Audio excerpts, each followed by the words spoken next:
Hello guys इस video में हम बात करेंगे क्लास 10 के चैप्टर नंबर 1 जिसका नाम है केमिकल इक्वेशंस एंड रिएक्शंस। तो चलिए वीडियो स्टार्ट कर लेते हैं। मेरा नाम है यासिर और आप देख रहे हैं make it more easy channel.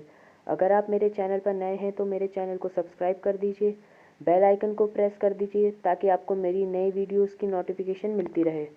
आपको इस चैप्टर के नाम से ही पता लग गया होगा कि हम इस चैप्टर में बात करेंगे केमिकल इक्वेशंस की और रिएक्शंस की। तो पहले हम बात कर लेते हैं केमिकल इक्वेशंस की। केमिकल इक्वेशंस होती क्या है? केमिकल इक्वेशंस वो होती हैं जो रिप्रेजेंट करती हैं केमिकल रिएक्शंस को। केमिकल रिएक्शंस को रिप्रेजेंट करने के लिए हम यूज़ करते हैं केमिकल इक्वेशंस का। केमिकल इक्वेशंस को रिप्रेजेंट करने के लिए हम यूज़ करते हैं सिंबॉलिक फॉर्म और फार्मूला के फॉर्म में भी लिख सकते हैं। हम इन दोनों फॉर्म में केमिकल रिएक्शंस को रिप्रेजेंट कर सकते हैं। तो मैं यहाँ एक एग्जांपल ले लेता हूँ कि अगर मैं मीथेन को बर्न करता हूँ तो उसमें कार्बन डाइऑक्साइड और हाइड्रोजन बनेगा। यहाँ उसे एक केमिकल इक्वेशन में हम लिखने की कोशिश करते हैं। मीथेन का फार्मूला हो गया CH4। उसे बर्न करने के लिए हमें ज़रूरत है ऑक्सीजन की।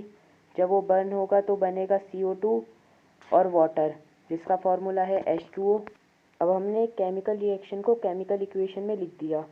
तो अब हम यहाँ देखेंगे कि अगर एक केमिकल रिएक्शन होता है तो क्या क्या चीज़ें चेंज होती हैं।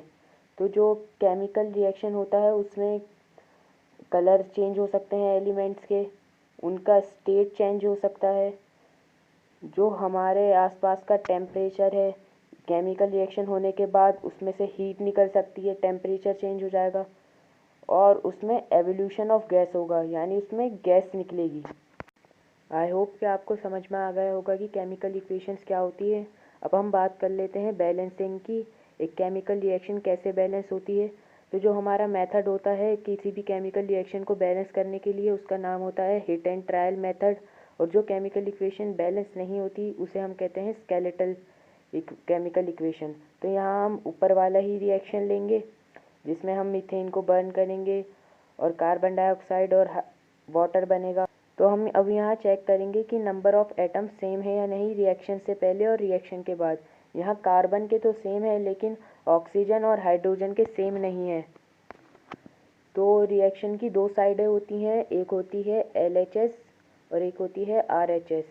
जो LHS होती है उसे हम कहते हैं रिएक्टेंट्स और जो हमारी RHS होती है उसे हम कहते हैं प्रोडक्ट्स। आपको यहाँ तक तो समझ में आ गया होगा कि LHS रिएक्टेंट्स होते हैं, RHS प्रोडक्ट्स होते हैं। अब हम स्टेप बाय स्टेप सीखेंगे कि बैलेंसिंग कैसे करते हैं। तो जो हमारा स्टेप 1 है वो है कि हमें जो केमिकल रिएक्शन है उसे बिल्कुल सही से उतारना है, कोई भी मिस्टेक नहीं करनी वरना आपकी बैलेंसिंग ठीक नहीं होगी। आपका ये स्टेप नंबर 1 है। अगर आपने केमिकल इक्वेशन बिल्कुल सही उतारी तो आपकी बैलेंसिंग गलत नहीं होगी। तो जो हमारा स्टेप 2 है उसमें हमें केमिकल इक्वेशन को दोबारा उतारना होगा। तो हम इसे दोबारा उतार लेते हैं। हम इसे फिर से चेक कर कर उतारेंगे। जो हमारा मीथेन है CH4 प्लस O2 और जो हमारे प्रोडक्ट्स बने वो हो गए CO2 प्लस H2O। अब हमें ये देखना होगा कि किस किस के नंबर ऑफ़ एटम्स सेम हैं, किसके नहीं हैं। कार्बन के सेम है लेकिन यहाँ हाइड्रोजन और ऑक्सीजन के नहीं हैं। अब हम स्टेप 3 में देखेंगे कि बैलेंसिंग कैसे करते हैं, क्या चीज़ हमें चेंज करनी है।